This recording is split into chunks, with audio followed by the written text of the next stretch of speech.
Snorlax. It's like Snorlax. The voice of silence. You guys want to see the picture? Wow. Whoa.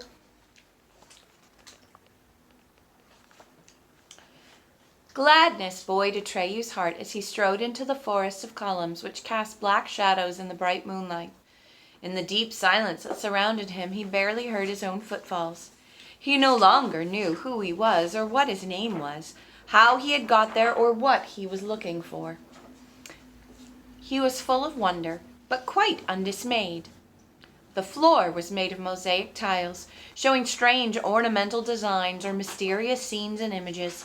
Atreyu passed over it, climbed broad steps, came to a vast terrace, descended another set of steps, and passed down a long avenue of stone columns. He examined them, one after another, and it gave him pleasure to see that each was decorated with different signs and symbols. Farther and farther he went from the no-key gate. At last, when he'd gone heaven knows how far, he heard a hovering sound in the distance, and stopped to listen. The sound came closer. It was a singing voice, but it seemed very, very sad, almost like a sob at times. This lament passed over the columns like a breeze, then stopped in one place, rose and fell, came and went, and seemed to move in a wide circle around Atreyu. He stood still and waited. Little by little, the circle became smaller, and after a while he was able to understand the words the voice was singing. Oh, nothing can happen more than once, but all things must happen one day. Over hill and dale, over wood and stream, my dying voice will blow away. Atreyu turned in the direction of the voice, which started fitfully among the columns, but he could see no one. Who are you? He cried.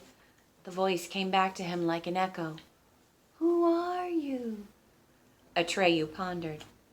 Who am I? He murmured. I don't know. I have a feeling that I once knew, but does it matter? The singing voice answered. If questions you would ask of me, you must speak in poetry. For rhymeless talk that strikes my ear, I cannot hear, I cannot hear.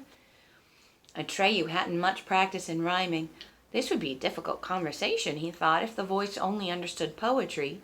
He racked his brains for a while, then he came out with, I hope it isn't going too far, but could you tell me who you are? This time the voice answered at once. I hear you now, your words are clear, I understand as well as hear.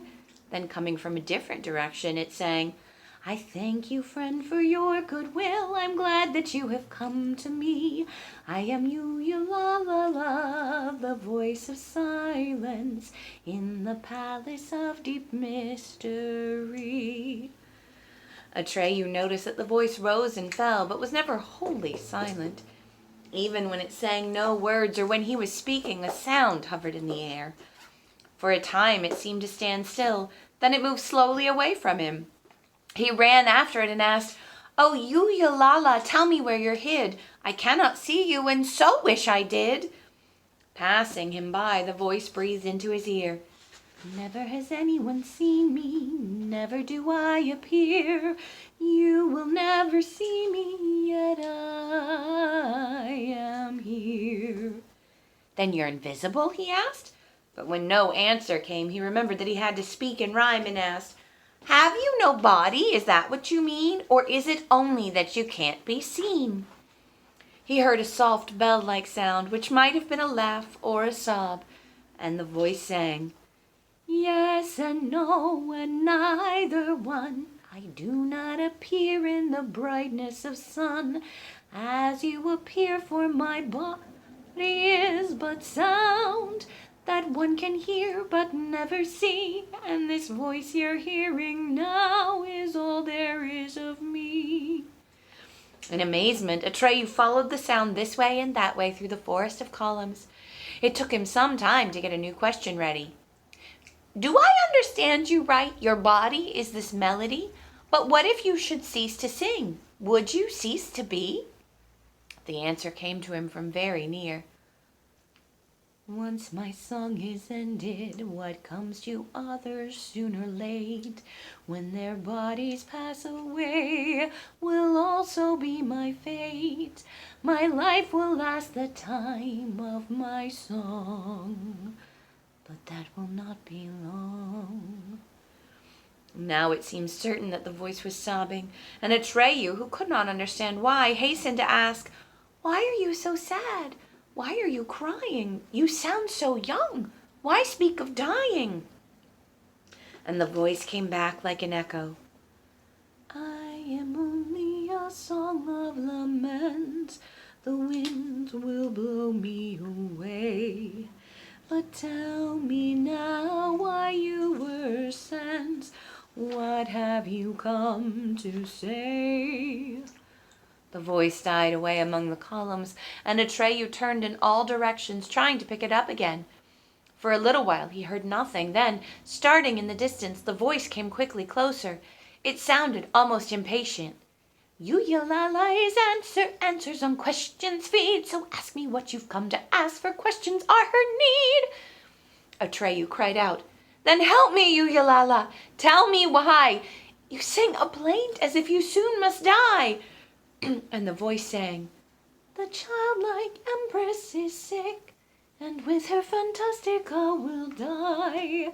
The nothing will swallow this place, it will perish, and so will I. We shall vanish into the nowhere and never, as though we had never been. The empress needs a new name to make her well again." Atreyu pleaded, "Oh, tell me, Eulalai, oh, tell me who can give the childlike empress the name which alone will let her live." The voice replied, "Listen and listen well to the truth I have to tell, though your spirit may be blind to the sense of what I say.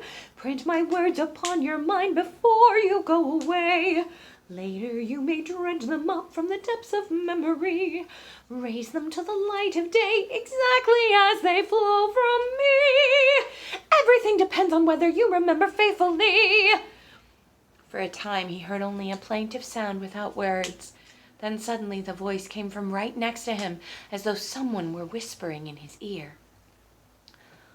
"Who can give the childlike empress the new name that will make her well? Not you, not I, no elf, no djinn can save us from the evil spell. For we are figures in a book, we do what we were invented for, but we can fashion nothing new and cannot change from what we are. But there's a realm outside Fantastica, the outer world is its name. The people who live there are rich indeed, and not at all the same. Born of the word, the children of man, or humans, as they're sometimes called, have had the gift of giving names ever since our worlds began. In every age it's they who gave the childlike empress life. For wondrous new names have the power to save, but now for many and many a day, no human has visited Fantastica, for they no longer know the way. They have forgotten how real we are. They don't believe in us anymore. Oh, if only one child of man would come, oh, then at last the thing would be done. If only one would hear our plea. For them it is near, but for us too far. Never can we go out to them, for theirs is the world of reality. But tell me, my hero, you so young, will you remember what I have sung?" "Oh, yes!" cried Atreyu in his bewilderment. He was determined to imprint every word on his memory, though he had forgotten what for. He merely had a feeling that it was very, very important. But the sing-song voice and the effort of hearing and speaking in rhymes made him sleepy. He murmured, I will remember every word, but tell me, what shall I do with what I've heard? And the voice answered, that is for you alone to decide. I've told you what was in my heart, so this is when our wise divide, when you and I must part. Almost half asleep, Atreyu asked, but if you go away, where will you stay? Again he heard the sobbing in the voice, which receded more and more as it sang. And nothing has come near, the oracle is dying. No one again will hear you, Yalala, laughing, sighing. You are the last to hear my voice among the columns, sounding far and near. Perhaps you will accomplish what no one else has done, but to succeed, young hero, remember what I have sung. And then, farther and farther in the distance, Atreyu heard the words, oh, nothing can happen more than once, but all things must happen one day.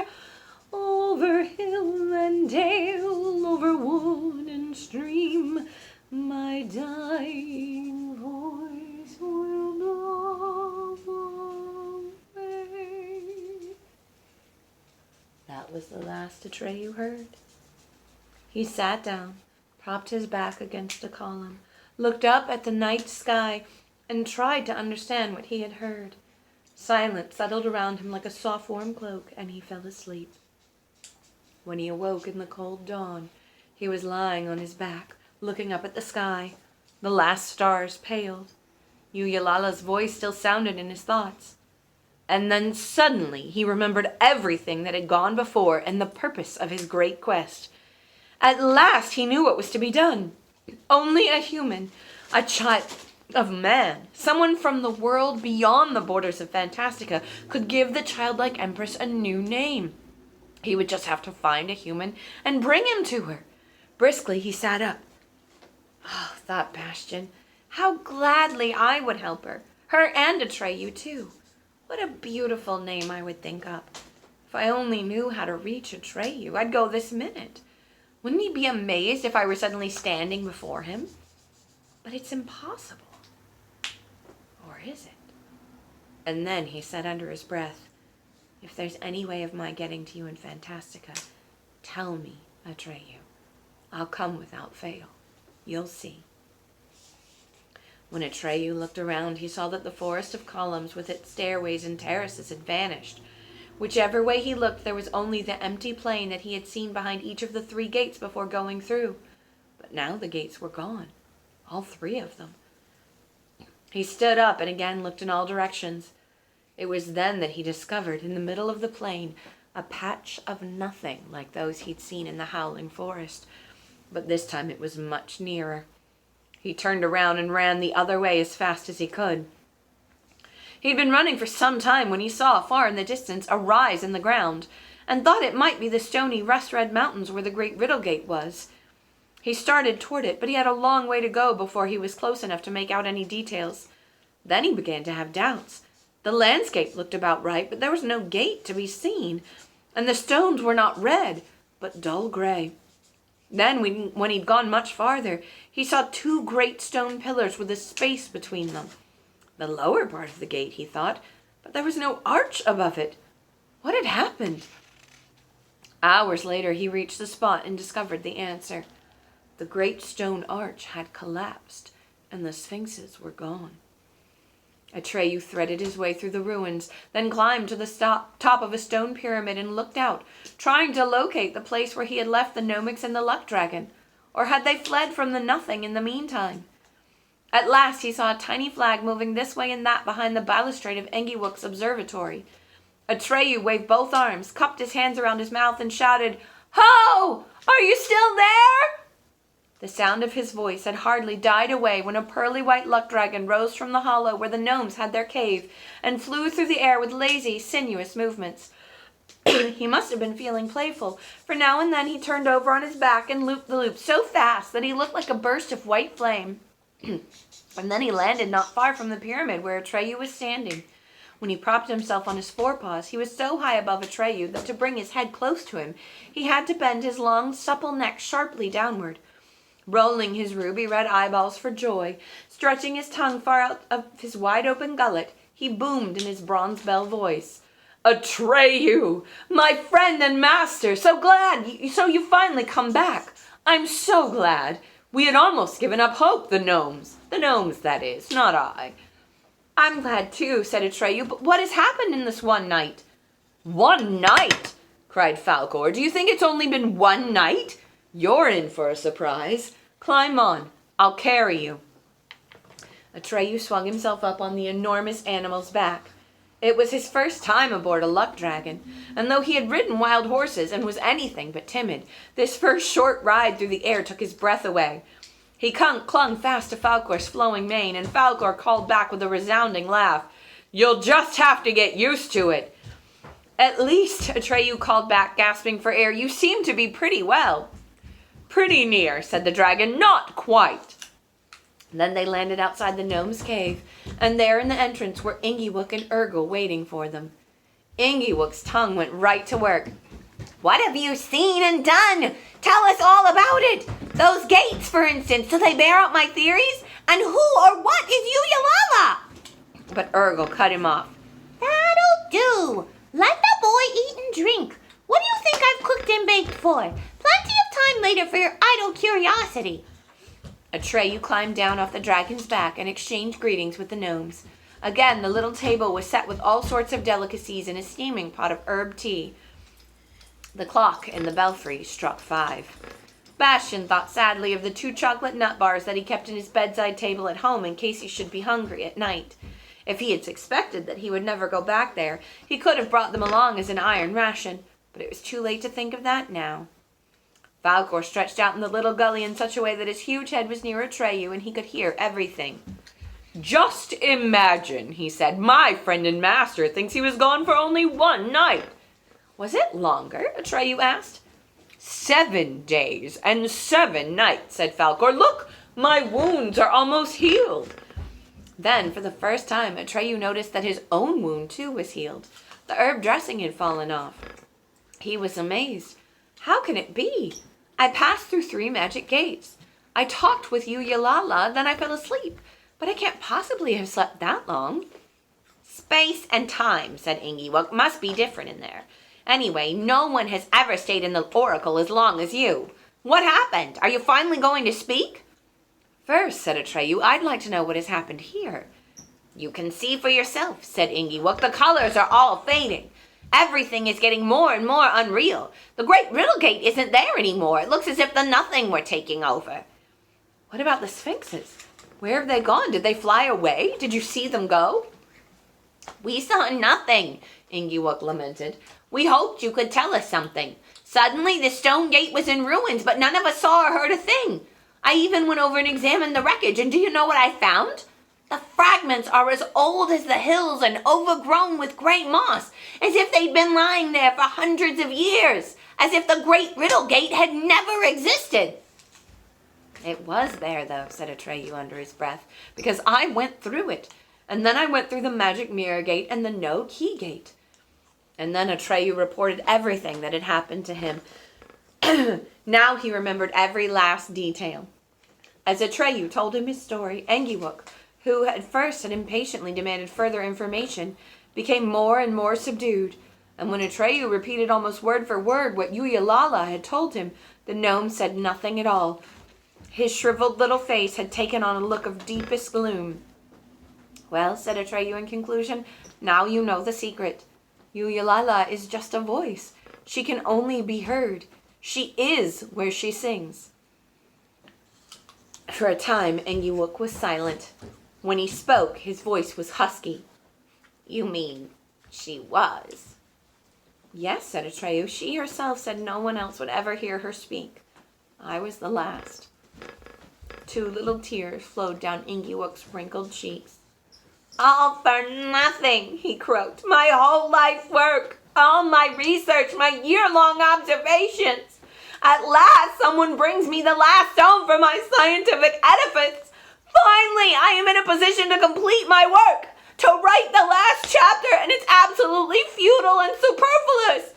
It's no longer the slightest interest to anyone, because the object under investigation has ceased to exist. There go my hopes, all shattered. Maybe you should get rid of nothing and then it will come back. Moved to sympathy, Urgle stroked his bald little head and mumbled, Poor old Angiwook. Poor old Angiwook. Don't let it get you down. You'll find something else to occupy you. Woman, Angiwook fumed at her. What you see before you is not a poor old Angiwook, but a tragic figure. Once again he ran into the cave, and again a door was heard slamming within. Urgle shook her head and sighed. He means no harm, she muttered. He's a good old sort. If only he weren't plumb crazy. When they'd finished eating, Urgle stood up and said, I've got to pack now. We can't take much with us, but we'll need a few things. I better hurry. Here, excuse you. Do you have underwear on? Then keep your legs down. You're going away, Atreyu asked. Urgle nodded. We have no choice, she said sadly. Where the nothing takes hold, nothing grows. And now my poor old man has no reason to stay. We'll just have to see how we make out. Find a place somewhere. But what about you? What are your plans? I have to do as Yulala told me, said Atreyu. Try and find a human and take him to the childlike empress to give her a new name. Where will you look for this human? Urgle asked. I don't know, said Atreyu. Somewhere beyond the borders of Fantastica. We'll get there, came Falcor's bell-like voice. I'll carry you. You'll see. We'll be lucky. In that case, Urgle grunted, you better get started. Maybe we could give you a lift, Atreyu suggested, for part of the way. That's all I need, said Urgle. You won't catch me gallivanting around in the air. A self-respecting gnome keeps his feet on the ground. Besides, you mustn't let us delay you. You have more important things to do. For us all. But I want to show my gratitude, said Atreyu. The best way of doing that is to get started and stop frittering the time away with useless jibber-jabber. She's got something there, said Falcor. Let's go, Atreyu. Atreyu swung himself up on the luck dragon's back. One last time he turned back and shouted, Goodbye! But Urgle was already inside the cave packing. When some hours later she and Angiwook stepped out into the open, each was carrying an overloaded back basket, and again they were busy quarreling. Off they waddled on their tiny crooked legs and never once looked back. Later on, Angiwook became very famous. In fact, he became the most famous gnome in the world, but not because of his scientific investigations. That, however, is another story and shall be told at another time.